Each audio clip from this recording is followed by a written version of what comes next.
Hi, I'm some guy on the internet making a garden. And this is a new garden behind me right here. And this is the first year here. And over there, I recently did a video on sheep mulching. And so we can see a couple of interesting things here.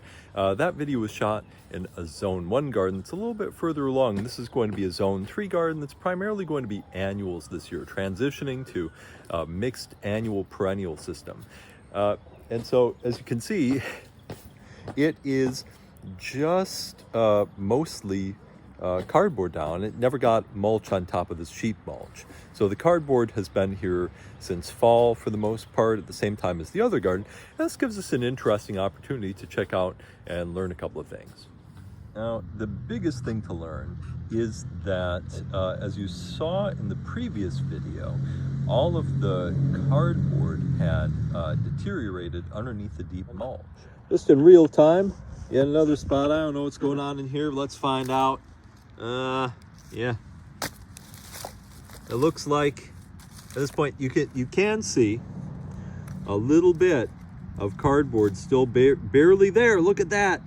But for the most part, once we get in there, I mean, the cardboard has disintegrated and taken the resident vegetation with it, which, as you can see here, beyond it in both directions, was just plain lawn.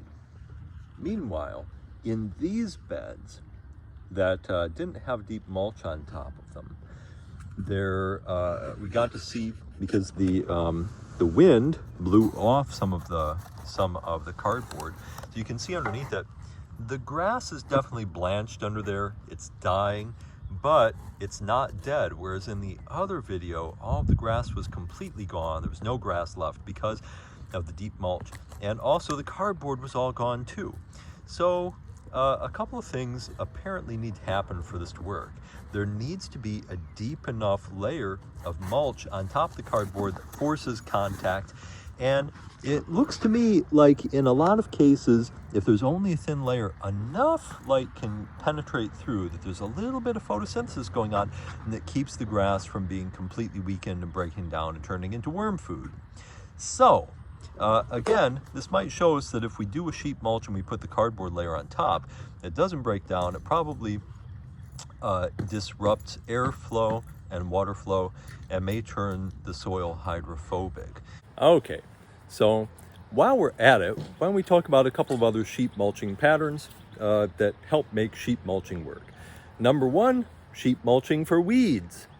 Now, if I wanted to sheep mulch over something other than just grass, something was a little bit more vigorous, like Japanese knotweed or something like that, for example, then I would do it a little bit differently. For one, I'd use a lot of layers of cardboard over it and do a real deep mulch, but then also timing becomes really important, because as we can tell from research on pesticide timing for killing something like Japanese knotweed, if we hit it right before it seeds or soon after flowering, all of the energy is going into seed production. It's all out of the roots. The plant is going into, putting all of its dice on procreative mode for those seeds. It doesn't have reserves. And so if we chop and drop it then, in the fall, whenever that is, different plants, it's different times, maybe August or September, July, and do it then, chop and drop it when it's at its weakest, and then cover it over with mulch and leave it. It'll break down the same over the fall, and we'll have a great sheep mulch bed ready to plant in the spring. But we're going to do a lot more damage to that plant. It's going to use up all of its reserves. Winter is going to come and hit it too. This makes perfect sense. It's like, how any organism is like this. It's putting a lot of energy into reproduction. And how would you like it if somebody sheep mulched you when you were pregnant? You wouldn't like that. One other quick tip. This is a sheep mulch that's going to fail. Why? Can you see why?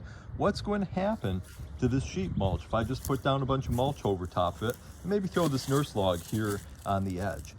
what's going to happen is the grass here right next to it is going to re-infiltrate this area. There's nothing I'm going to be able to do to stop that. So sheet mulches that go right up to grass is inviting grass runners to get into it. Grass roots, we know what they say about the grass roots.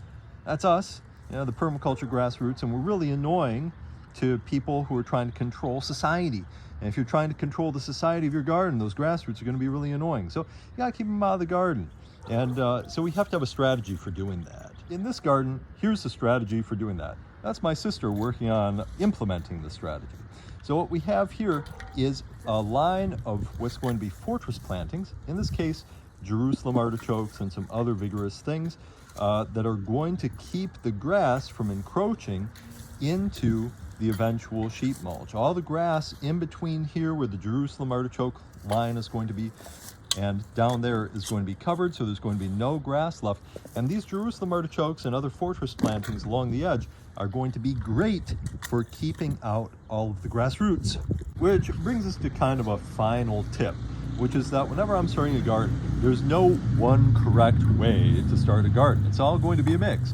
We can do a full fall sheet mulch like I showed you in the other garden, or we can do one that's a little bit more incremental, get things down as we go, as we have time to do it, and we can dig in some areas too. We can put together a garden that's a mix of all these techniques and use the right technique for the right place, make sure we have good fortress plantings to protect it, and make sure that we're dealing with weeds in the right way or whatever the resident vegetation is.